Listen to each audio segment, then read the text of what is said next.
본문 말씀을 중심으로 해서 잠깐 말씀을 나누겠습니다. 이 세상에 법이 있습니다. 이 세상은 어떤 나라든지 다 법에 의해서 이렇게 통치되고 지배되고 그리고 삶이 이루어집니다. 거기에서 뭐 법적인 지식이 없는 분이라 할지라도 상식적으로 생각해야 될 것은 rule of law가 있고 rule by law가 있습니다.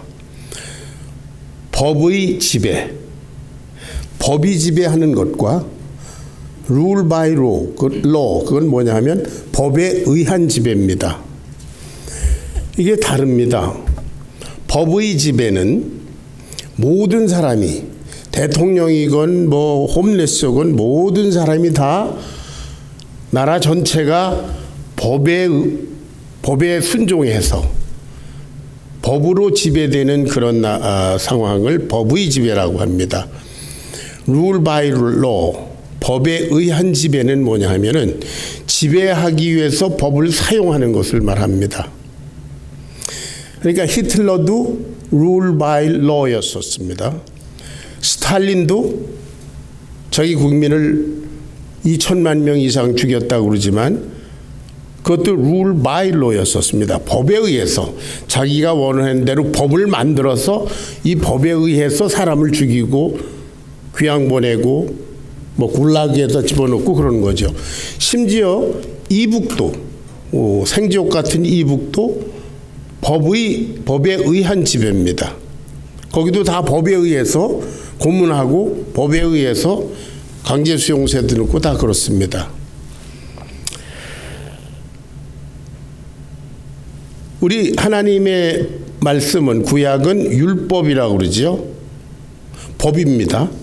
하나님께서 창세 때에 에덴 동산에 주셨던 법이 하나 있었어요. 그 법이 뭐죠?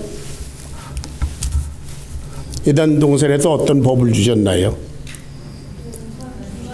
예, 선악을 알게 하는 나무의 실과는 먹지 마라. 먹는 날에는 내가 정령 죽으리라 하는 법이었었어요. 예. 잘 들으세요. 아담만 그 법에 순종한 게 아닙니다.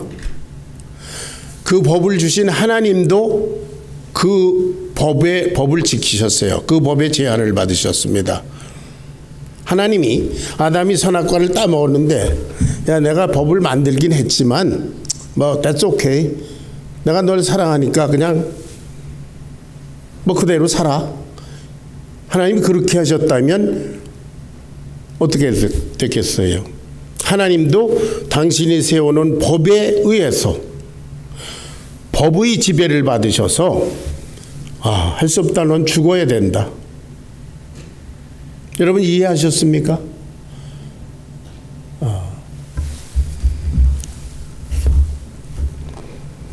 신약 성경도 계명입니다. 계명도 법입니다.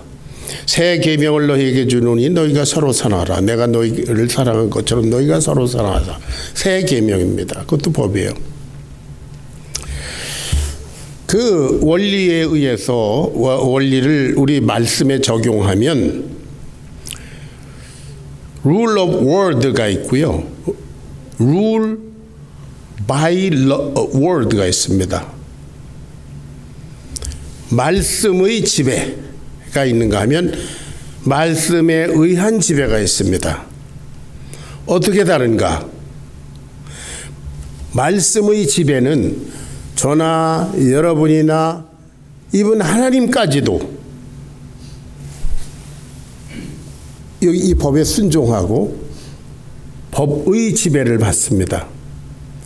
아무리 형편없는 인간이라 할지라도 하나님이 세상을 이처럼 사랑하사 독생자를 주셨으니 누구든지 저를 믿는 자마다 멸망치 않고 영생을 얻게 하려 하십니다.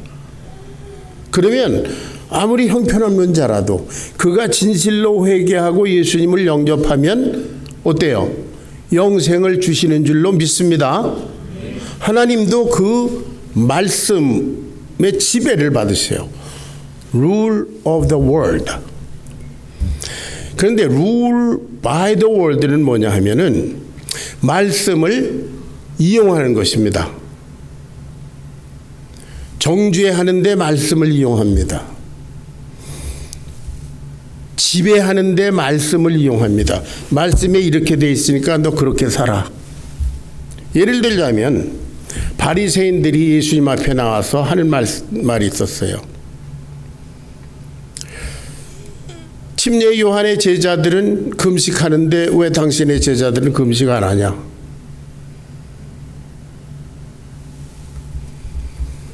남을 정죄하기 위해서 계명, 말씀을 이용합니다. 목회를 하기 위해서, 교회를 하기 위해서 말씀을 이용합니다. 야, 너 말씀에 이렇게 돼 있으니까 너 그렇게 살아. 예. 그렇게 되면 어떤가? Rule by the word 그렇게 되면은 자기가 필요한 말씀만 성경에서 끄집어내서 적용합니다. 남을 정죄하는 수단이 되고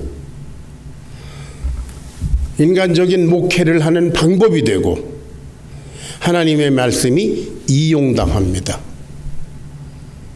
그런 것들을 우리가 바리새인들에게서 봅니다. 그리고 이 시대의 많은 교회들에서 봅니다.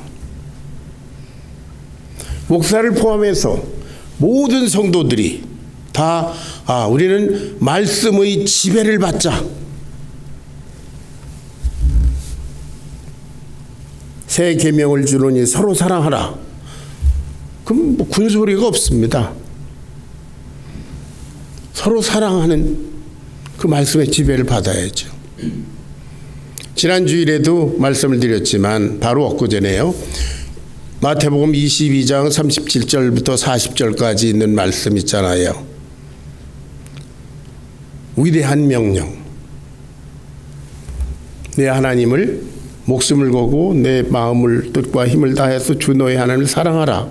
그리고 내 이웃을 내 몸과 같이 사랑하라. 거긴 군소리가 없습니다. 모든 성도, 목회자를 포함해서 다 그리고 지배받으면 되는 줄로 믿습니다. 그게 말씀의 지배입니다. 오늘 본문 말씀을 여러분들께 드립니다. 28장 19절 20절은 여러분들이 잘 아시는 대로 우리 교회가 존재하는 목적입니다. 우리 웹사이트에 올라와 있습니다. 다 같이 시작. 그러므로 너희는 가서 모든 민족으로 제자를 삼아 아버지와 아들과 성령의 이름으로 침례를 주고 내가 너희에게 분부한 모든 것을 가르쳐 지켜야 하리라. 볼지어다 내가 세상 끝날까지 너희와 항상 함께 있느니라. I am with you. 그랬어요. I will be with you가 아니고 I am with you. 우리 주님은 창세 전부터 영원까지 재림하실 때까지 언제나 현재적으로 계신 분인 줄로 믿습니다. 그래서 여기에서도 I am with you 그랬어요.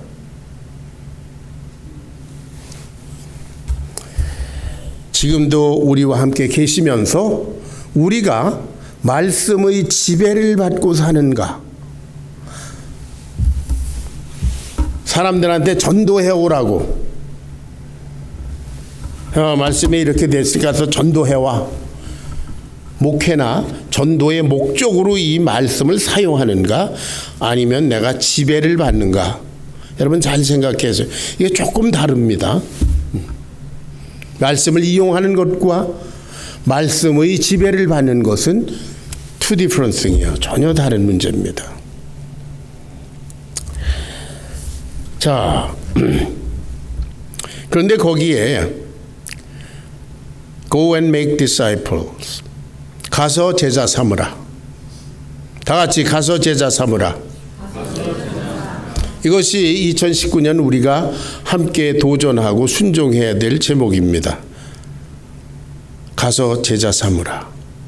우리 주님께서 가서 모든 민족으로 제자를 삼아라. 그리고 또 뭐라고 그러셨어요? 침례를 주고, 우리 한어 성경에는 제자 삼고 침례 주고 가르치고 이게 다른 것처럼 돼 있는데, 헬라어 본문을 보면, 그리고 영어 번역을 보면 Go and make disciples of all nations, 모든 민족으로 제자를 삼고, 그리고 baptizing them in the name of the Father and of the Son and of the Holy Spirit. 그랬어요. baptizing them. 그건 명령형이 아니라 제자된 자에게 당연히 베풀어야 되는 그런 것입니다. 그 다음에 teaching them that I commanded you. 가르치다, 그것도 동명사예요. 제자를 삼으면 반드시 침례를 당연히 주는 것이고, 그리고 당연히 말씀으로 훈련을 하는 것입니다. 지난주에도 말씀드렸지만 예수님께서 가장 쉬워 보이는 아주 형식 같은, 그래 안 해도 될 것 같은, 그런데도 우리가 하나님의 뜻을 이루어 드려야 된다. 이것이 하나님의 뜻이다. 그래서 예수님이 죄인도 아니신데, 침례받을 필요도 없는 분인데 스스로 침례를 받으면서 우리들에게 glorious example, 영광스러운 모본을 남겨주셨어요. 이것이 뭡니까? 말씀의 지배입니다. 내가 누구를 침례 교인을 만들기 위해서 이 말씀을 이용하면 뭐예요? Rule by the word예요. 성경 말씀을 이용해서 교인을 불리려고 하는 것. 그러나 예수님이 하신 건 뭡니까? 하나님의 뜻이니까 침례를 받으시는 거예요. 그 다음에 가르쳐 지키게 하라. Teaching them. 그건 당연히 따라오는 것입니다. 그런데 우리가 말씀의 지배를 받으면 참 순종하면 기쁘고 감사하고 할수록 힘이 납니다. 그런데 말씀에 의해서 지배를 받아서 말씀에 이러니까 너 이렇게 해야 돼, 너는 저렇게 해야 돼, 너 왜 안 하니, 이렇게 되면 피곤해져요.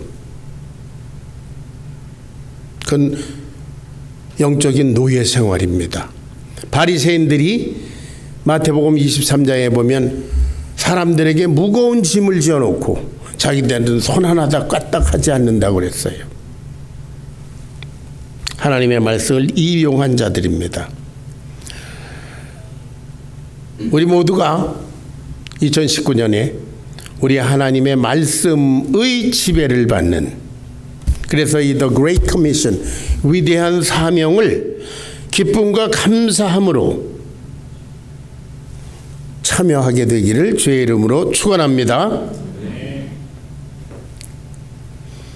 지금까지 우리는 교회를 지탱하고 추스리고 그러느라고 바빴습니다.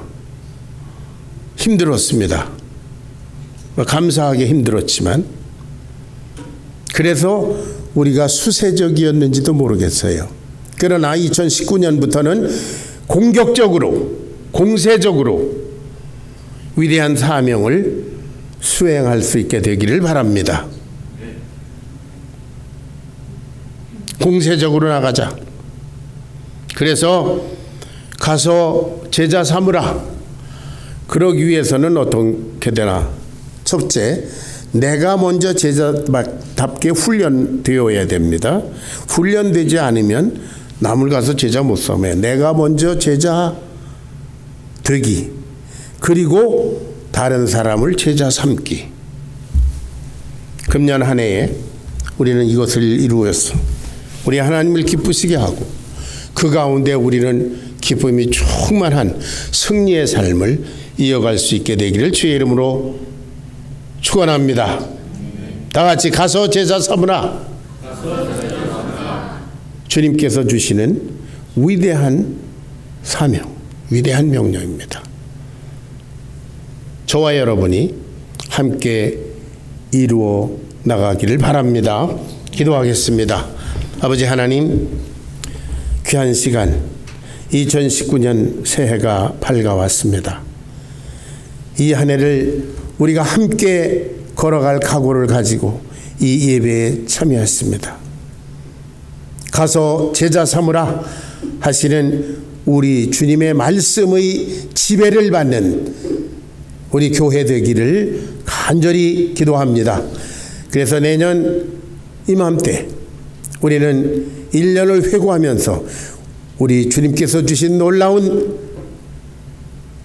그런 역사를, 그런 기적을 경험하며 함께 간증할 수 있도록 도와주시옵소서. 감사드리며 예수님의 거룩하신 이름 받들어 간절히 기도하옵나이다. 아멘.